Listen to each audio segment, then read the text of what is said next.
में रहने वाले हैं।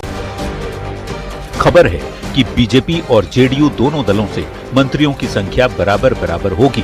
दोनों ही दल से 16-16 मंत्री बनाए जाएंगे, जिसमें बीजेपी कोटे से मुख्यमंत्री सम्राट चौधरी और जेडीयू कोटे से मौजूदा दोनों डिप्टी सीएम भी शामिल हैं। वहीं गठबंधन के अन्य 3 सहयोगी दलों को 4 मंत्री पद मिलेंगे।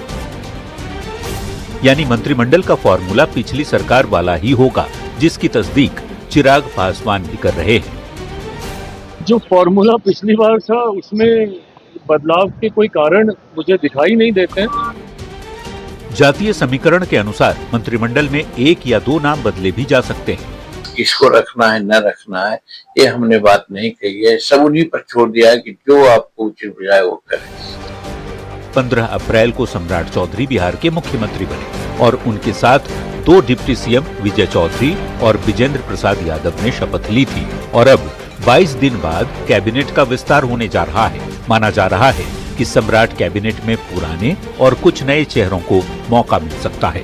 न्यूज 18 के लिए पटना से रवि एस नारायण, शैलेंद्र कुमार, धर्मेंद्र कुमार और दिल्ली से अमितेश सिंह के साथ ब्यूरो रिपोर्ट।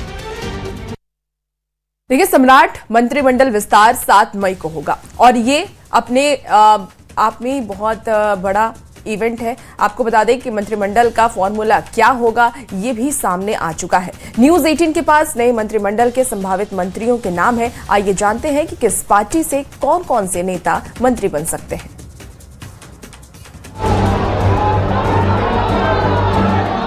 तो बिहार में पहली बार सरकार की ड्राइविंग सीट पर बीजेपी है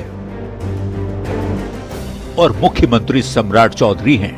ऐसे में सबसे पहले बीजेपी कोटे से संभावित मंत्रियों की बात कर लेते हैं। इस रेस में सबसे पहला नाम पूर्व उप मुख्यमंत्री विजय कुमार सिन्हा का है। इनके अलावे बंगाल में जमीन पर बीजेपी की जीत की पटकथा लिखने वाले बंगाल बीजेपी के प्रभारी और बिहार के पूर्व स्वास्थ्य मंत्री मंगल पांडे का नाम दूसरे नंबर पर माना जा रहा है। इसके अलावे पूर्व कृषि मंत्री रामकृपाल यादव, बीजेपी के पूर्व प्रदेश अध्यक्ष दिलीप जायसवाल, पूर्व खेल मंत्री श्रेयसी सिंह, लखेंद्र पासवान, रमा निषाद, प्रमोद कुमार चंद्रवंशी, अरुण शंकर प्रसाद, संजय सिंह टाइगर, सुरेंद्र मेहता और नारायण प्रसाद का नाम मंत्री बनने वालों की रेस में है।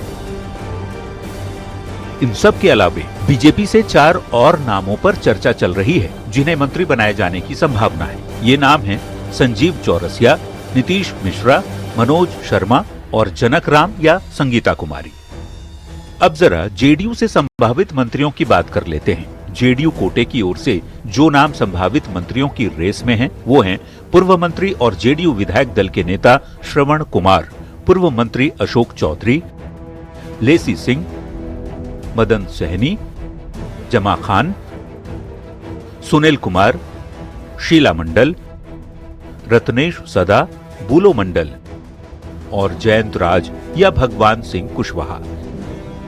हालांकि इन सब के अलावे 3 से 4 और मंत्री भी जेडीयू कोटे से बन सकते हैं, जिनको लेकर चर्चा गर्म है। माना जा रहा है कि निशांत कुमार के कुछ नजदीकी युवा विधायकों को भी इस मंत्रिमंडल में जगह मिल सकती है। बिहार में 5 दलों का गठबंधन है। ऐसे में बीजेपी और जेडीयू के बाद अन्य 3 सहयोगियों की भी बात कर लें तो एक बार फिर चिराग पासवान की पार्टी एलजेपी रामविलास से 2 मंत्री बनाए जा सकते हैं, जिसमें संजय सिंह और संजय पासवान का नाम शामिल है। जबकि जीतन राम मांझी की पार्टी हम से संतोष सुमन और उपेंद्र कुशवाहा की पार्टी आरएलएम से उनके बेटे दीपक प्रकाश को फिर से शामिल किया जाना तय माना जा रहा है। तो ये है संभावित मंत्रियों की लिस्ट। 22 दिन बाद कैबिनेट का विस्तार होने जा रहा है। ऐसे में सम्राट कैबिनेट में पुराने और कुछ नए चेहरों के साथ साथ जातीय समीकरण को भी बखूबी साधने की कोशिश होगी। न्यूज 18 के लिए पटना से आनंद अमृतराज और शैलेंद्र कुमार के साथ ब्यूरो रिपोर्ट। और देखिए, इस वक्त की बड़ी खबर यही है कि मंत्रिमंडल विस्तार को लेकर हलचल तेज है। एलजेपी आरवी सांसद अरुण भारती आज सीएम से मुलाकात करने वाले हैं। संभावित मंत्रियों के नाम पर चर्चा हो सकती है।